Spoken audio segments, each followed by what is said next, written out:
Assalamualaikum warahmatullahi wabarakatuh.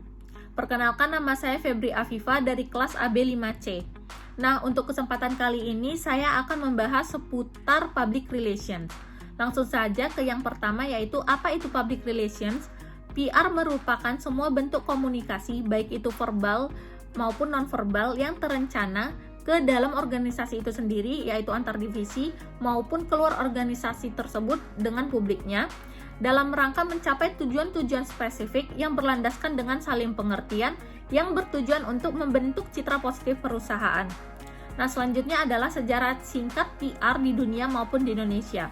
PR di dunia diterapkan pada saat ditunjuknya seorang juru bicara resmi Departemen Keuangan Kerajaan Inggris pada tahun 1809.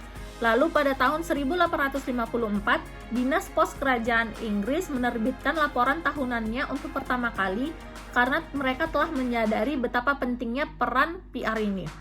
Dan pada tahun 1906 terjadi pemogokan massal buruh di industri pertambangan di Amerika Serikat. Lalu muncullah Ivy Ledbetter-Lee yang diklaim sebagai tokoh pertama PR dari Amerika Serikat yang mengajukan bahwa manajemen PR lah yang dapat menjadi salah satu solusi untuk masalah tersebut.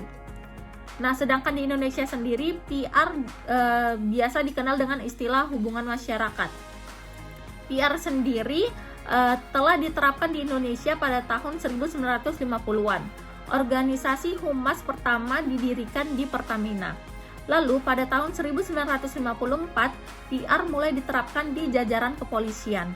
Dan pada tahun 1970-an, PR telah diterapkan di berbagai instansi pemerintahan dan juga lembaga perusahaan swasta di Indonesia. Lalu, apa perbedaan PR, marketing, advertising, dan sales? PR sendiri berbicara tentang bagaimana membentuk citra positif perusahaan dan juga memberikan informasi tentang atau yang berhubungan dengan perusahaan itu sendiri. Marketing berbicara tentang strategi pasar, yaitu apa produknya, berapa harga yang tepat untuk produk itu, bagaimana promosinya, dan bagaimana pendistribusiannya. Lalu advertising merupakan atau berbicara tentang informasi atau pesan yang persuasif yang bisa membujuk seseorang untuk membeli produk tersebut. Sedangkan sales itu berbicara tentang teknis dari penjualan. Apakah produk itu butuh inovasi atau update agar bisa tetap diminati oleh masyarakat. Selanjutnya adalah apa peran dan fungsi PR. Yang pertama itu peran PR sebagai penasehat ahli. Yang fungsinya yaitu PR harus bisa menganalisis masalah-masalah yang berhubungan atau yang dihadapi oleh organisasi itu sendiri maupun dengan publiknya dan juga menentukan solusinya. Lalu yang kedua adalah PR sebagai fasilitator komunikasi. Fungsinya PR harus bisa menjadi jembatan komunikasi baik itu untuk publik internalnya maupun publik eksternalnya. Selanjutnya adalah PR sebagai fasilitator pemecah masalah. Seorang PR harus bisa bekerja sama di berbagai divisi di organisasi tersebut untuk membantu mereka dalam menentukan solusi mana yang tepat atau solusi mana yang akan diambil. Dan yang terakhir adalah PR sebagai teknisi komunikasi, yaitu seorang PR harus bisa berkomunikasi dengan baik itu secara lisan, misalnya ada pers, dan juga secara tulisan, yaitu seperti kita menuliskan berita dan kita upload ke media, dan juga memiliki keahlian jurnalistik.